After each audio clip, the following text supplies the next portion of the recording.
So as you guys probably know, me and Danielle have done quite a bit of ocean filming and never lost a camera up until our last shoot.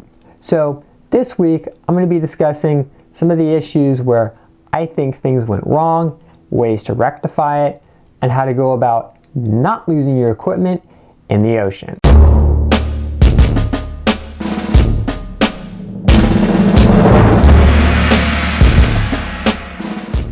So before we go any further, I take no liability for anything that happens to your equipment. All that I am giving are just suggestions based off my experience of losing a camera in the ocean. And for the record, this is not the camera that was lost. It's my sister's GoPro that I'm just using as a filming prop because I'm using my main GoPro for filming. So here we have probably the simplest method of making sure your equipment does not get lost, and that is a paracord wrist strap. This is actually quite simple to make. Literally, you just take a piece, you knot an end, put a bead on there. In this case, I've just 3D printed this one, so it's a nice tight fit on the string. You loop it on or tie it on to whatever you need, and hey presto, you have yourself a pretty reliable way of holding onto your equipment. This is probably the simplest and easiest way to make sure your stuff does not get lost. The other nice thing is, say you do have to go swimming out of a dangerous situation or something, odds are 99.9% of the time you can start swimming away and not having to worry as much about the camera flying away. Just as always, use caution. Okay, that's great. That's going to connect you physically to whatever you're filming with. In this case, I'm just using the Shorty GoPro rig here because it works good.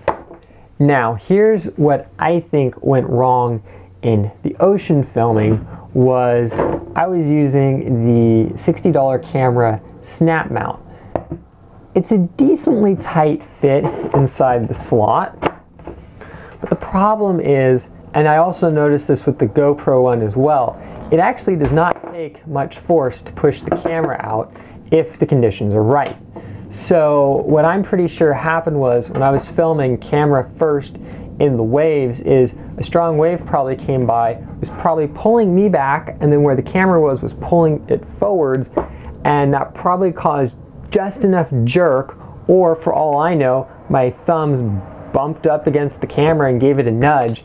To this day, I will probably never know exactly what caused it to come off, but those are my two theories that are the most probable for how the camera literally slipped out of the rig and floated off into the ocean to who knows where. You know, to this, as of this point of filming, it's been about, I believe, 2.5, maybe 3 days since the camera was lost, and I think odds of it being found are like 1,000,000 to 1, but you never know. So the way that you can make sure that your camera does not go floating away is one of these. Yeah, that's right. I had a little tether for the camera floating around and I didn't even realize it. And boy, do I feel stupid.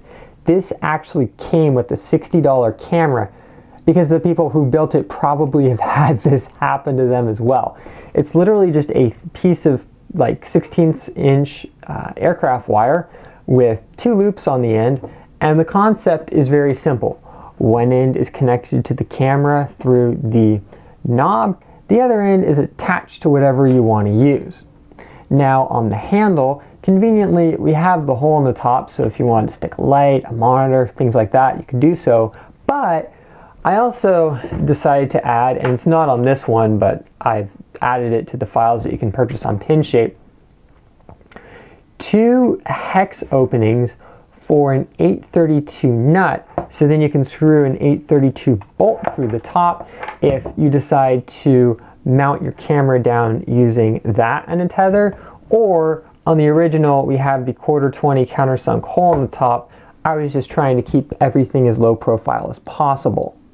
Now, regardless of which mounting points you use, I would highly recommend putting a washer on either side to help, 1, spread the load, and 2, make it so that the odds of this sliding out are extremely slim, as there is a chance that an 832 bolt head would not be big enough to fully capture this. And the last thing you want is to have your tether not doing its tethering job. So I hope this helps you guys a little bit with ocean filming and making sure you don't lose your equipment in the water.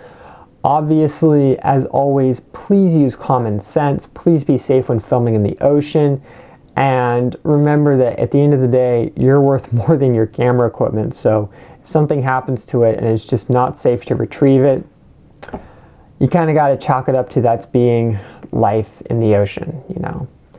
I'll admit, bummed as I am that I lost the camera, I kind of looked at it as a learning experience, and I really hope you guys have learned something positive from my incident that happened, as I really would hate to see this happen to anybody else, as losing the camera was a bummer. It was only 60 bucks, so it wasn't that big of a deal, but losing the footage was definitely more of a killer, as I really think that Danielle got some amazing shots, and me as well, but you know what? That's just the way life goes sometimes.